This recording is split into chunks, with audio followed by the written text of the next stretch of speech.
Welcome to the town meeting program here on KLAM. It is February 25th. I guess I shouldn't just say KLAM because you might be hearing it at youtube.com/Cordova TV. Whatever works for you. We're just glad to be able to serve. And our focus today is going to be Proposition number 2, coming up on the March 2nd municipal election ballot, the one that has to do with the city doing business with members of city council or the city manager. And Mayor Copeland is going to explain the city's position in advancing this as something it sounds like they would like you to vote yes on. Now, of course, that is one perspective on the issue, and we entertain all perspectives. We didn't have time to find a contrarian on this, but if there's somebody that feels that voting no on this proposition is important, then we're certainly glad to hear from you and would be happy to have you as a guest if you've got some substantive discussion to offer on that. So let us know if that's the case. We're not talking about COVID in this show, although that's obviously an issue that's on a lot of our minds here with the spike in cases. We'll be dealing with that in daily briefings as that continues to unfold. This, again, is a show about Prop 2 in the upcoming election. And our thanks, by the way, to Cordova Wireless Communications for sponsoring our on-demand local talk show here. They are your local wireless and cell phone data provider, providing your local talk show. Such symbiosis there. So if you're interested in Proposition 2, this ought to be a good show for you to get at least one perspective on it with our guest, Mayor Copeland, on town meeting for February the 25th.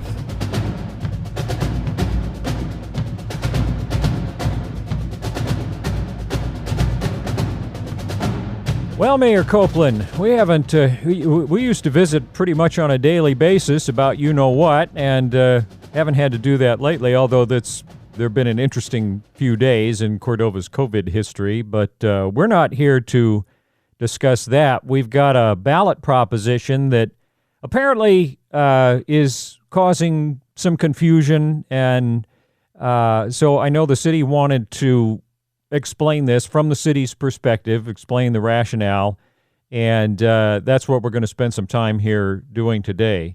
So first off, how are you doing now that you and I don't have to visit every single day? Good.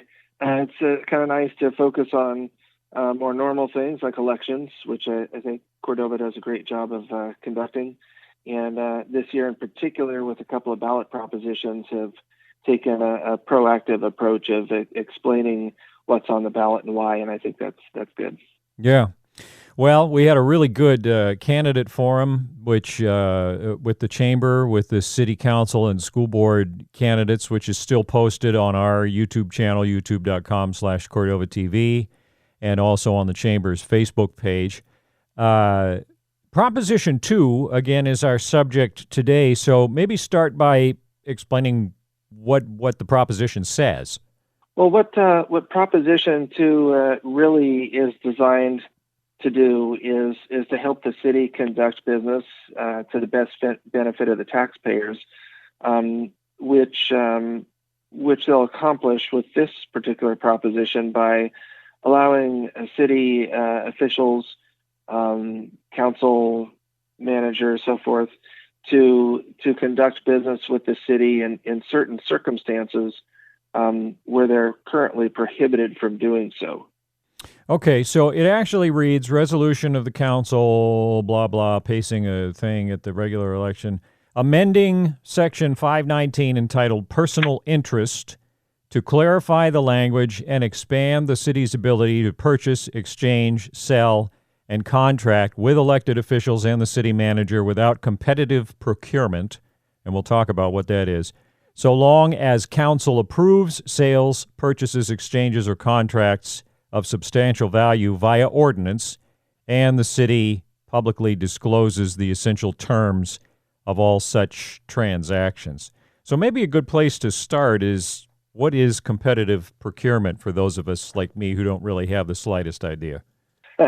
Exactly. Well, the essence of competitive procurement is requesting proposals or going out to competitive bid And in the city's procurement processes, that is really triggered for items that exceed $25,000 in value. So this proposition doesn't affect competitive procurement because really those are substantial value contracts, again, over $25,000 that have to go out to competitive bid or request for proposals. It's a very defined and public process. And in that case, there's really no room for a city official or a councilman to gain an advantage because it's such a tightly managed process. So city council and so forth are not prohibited from participating in those because there's no way they can influence it. So this ordinance really doesn't speak to competitive procurement. Okay. This proposition. All right. So this would be for transactions then of a much lesser value? Exactly. Okay. So what precipitated this then, I guess, would be my first logical question. How did something occur that caused this to come up and get on everybody's radar? That's a great question. One of the things I always like to ask about a new law or a proposition or resolution is what's broken and how does this fix it? And in this case, we did have a situation actually during the pandemic last summer where we had volunteers doing work to help protect the community from the pandemic, kind of unknowingly procured a councilman to do fairly de minimis work, paid work in support of that effort. And then in hindsight, the city realized, oh, wait a second, our codes are so restrictive in 5.19, it just basically prohibits any transactions of that nature. So in that case, because it was a pandemic and the city was under emergency operating conditions, and because of the size and nature of the work, the councilman wasn't required to step down. But in normal circumstances, the councilman would have been required to resign because of that relatively minor breach. All right. So, I mean, on the face of it, you in general, you think about politics and politicians and work and benefiting from a public seat and that sort of thing. There seems to be, at first blush, a certain logic to prohibitions like that, and yet I kind of get the sense that the nature of the small community and not having a giant pool of people to pull from when it comes to a need for certain skills sort of it makes having total prohibitions a bit challenging when you need to get things done. That's exactly the essence of this. At the end of the day, what you want to do is safeguard the taxpayer and the community against abuses of power. And when you serve as a city official or an elected official or a councilman, you sometimes have knowledge of things that the general public doesn't, or you're close enough to the manager of the processes that there are opportunities or perceived opportunities to use your position for personal gain. But as you said, in a very small community where in many cases you may only have one specialist that can provide a particular service in the community, like radio services, for example, and it would really be a disservice to the community and actually drive the cost up if the city had to look elsewhere for that service. And that's one of the problems. And of course, the way this resolution addresses that is that it requires the rest of the council to approve the transaction, and it requires the transaction to be publicly disclosed so that it's very transparent and the whole community can see for themselves the transaction and voice any concerns about conflicts. Okay. Well, let's get into the reasons then for the amendment now that you've provided some of the background. And this would seem to come from some things that were learned during the pandemic. What are these reasons that the amendment would be of benefit to the city? Well, I think we just mentioned one of them, and that is that it gives an opportunity for the city to get cost-effective services when or if a councilman or an elected official just happens to be the one who can provide that service cost effectively. But then there's another side of this that, frankly, I've heard voiced over the years, concerns from the business community themselves that they kind of shy away from serving in a leadership capacity or an elected official capacity because of the potential for them to lose business over it. Either because, for example, the city, in some cases, may disagree with their decision making and so forth. But then this proposition helps address the direct problem of if you're, say, you're a business again that provides radio services and does a fair amount of business with the city of Cordova. We wouldn't want to discourage you or your family from serving in an elected office and then have to, potentially lose business over it. So this helps allow, again, under very special and limited circumstances, for a city official who's a member of the business community to participate. And frankly, business participation is very important. The business community pays a lot of taxes. They receive city services.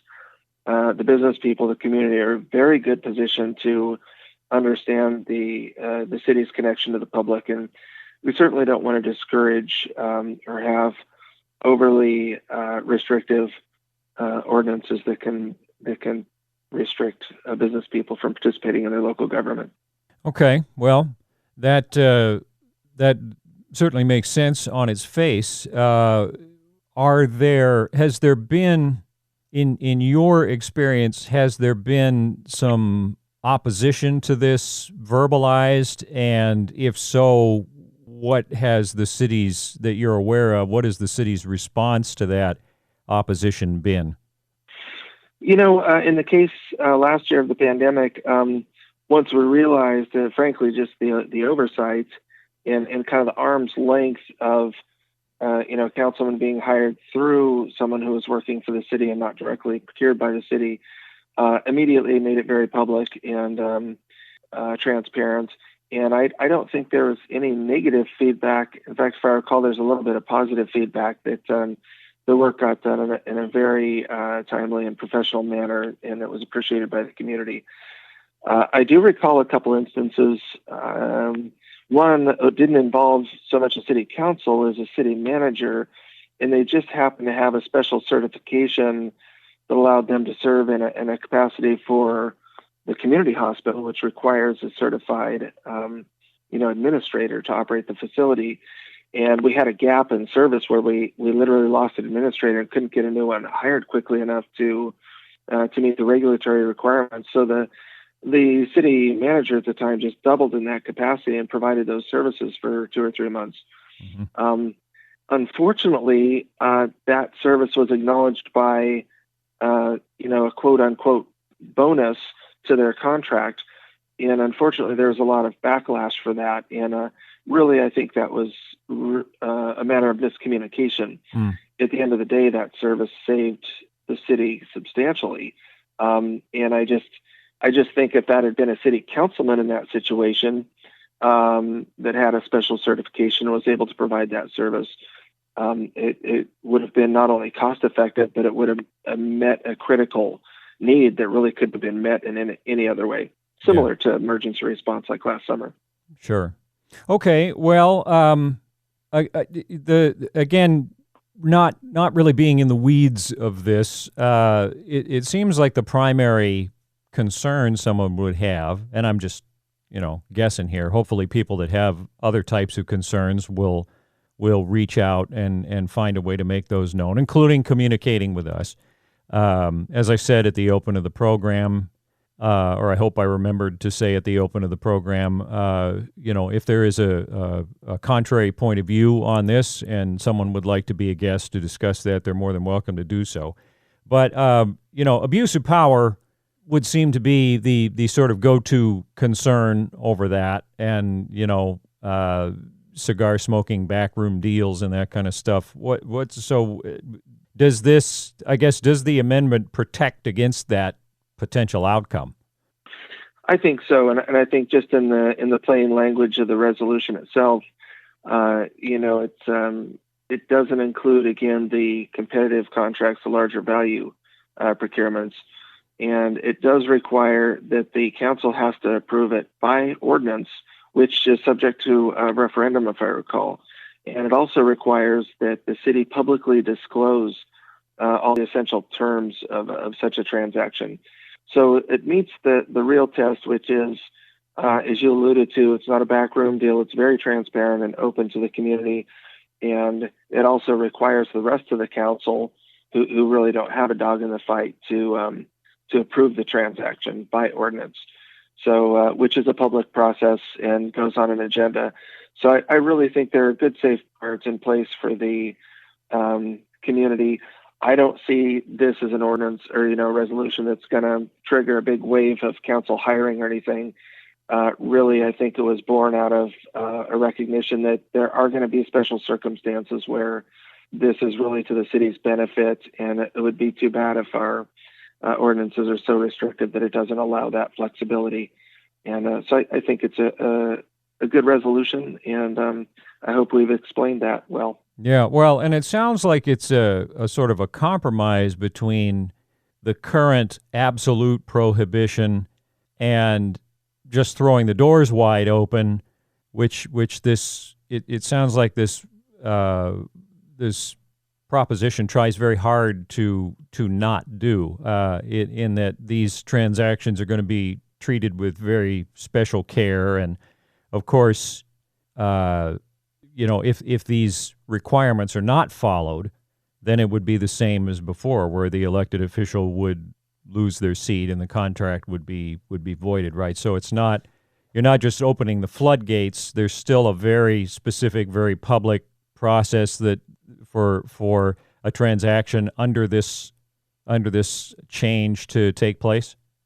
Yes, I think that's a really good way to capture this. It's going to be possible for city councilmen to do business with the city, but they're going to have to jump through some extra hoops, and it's going to be very, very clear and transparent process. And don't ordinances go through multiple readings and have always have a period of public comment? They do. There's generally 2 readings and then an approval, and then there's public comment processes. Now, again, in emergency circumstances, there are emergency ordinances that have shorter timelines and approval processes and publication deadlines. But yeah, just the ordinance process itself is fairly restrictive. Okay. And again, the contract has to be public. You always probably going to have that situation, as you and I have seen many, many times, where something is publicly noticed and publicly talked about, and somebody missed it and comes in at the last minute and accuses it of all being a backdoor deal. But that's not different than any other, given week trying to do city business. So what we'll hope is that people that care about this kind of thing and are concerned will do their end of the civic responsibility, which is to look at the very least, look at city council agendas, and which are easily accessible now. You don't even have to go anywhere to pick one up. You can just get it right on your own computer. But I would agree with you that it sounds like, like the intent, that like there's good intent for the benefit of the community behind this. And if somebody has a different view, then like I said, I hope we'll hear from them and certainly be interested in their thoughts. So anything else on this? Do you feel like we covered a lot of what you wanted to get out? Yeah, a couple of things. One, the city is going to be publishing some written background for this proposition, so there will be additional resources on the city website to research. And also, I wanted to give a shout out to you, Bayview Communications, recent winner of a Cordova Chamber of Commerce Award.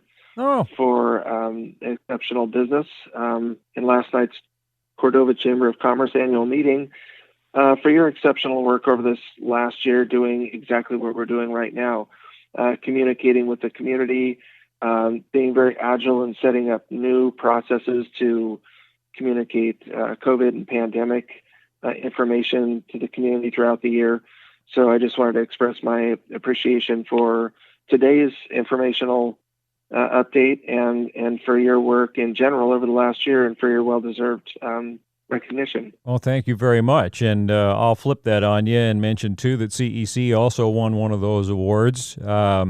I'm hoping, actually, maybe we can do a follow-up show with the Chamber to see how Kathy and Christy felt about how the meeting went and maybe recognize some of those other winners. But that was a big honor, and, the whole time they were presenting it to us and saying why we'd been nominated, I was thinking, man, if people could have seen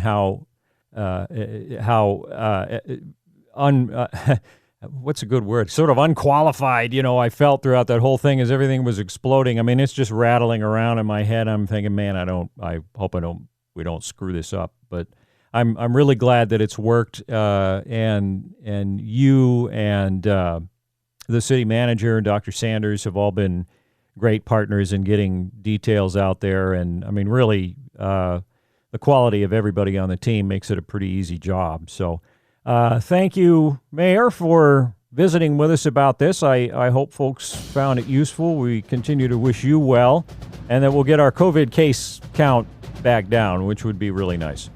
Absolutely. Thank you.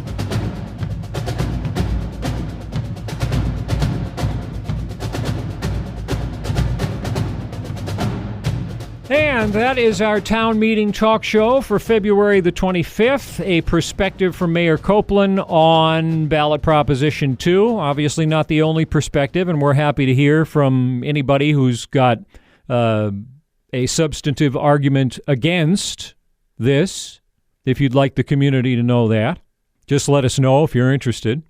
Issues with our COVID outbreak will be dealt with in daily briefings later today, if they're needed. 1, 5, and 8 p.m. on the radio, youtube.com/Cordova TV, once we can get the briefing uploaded there.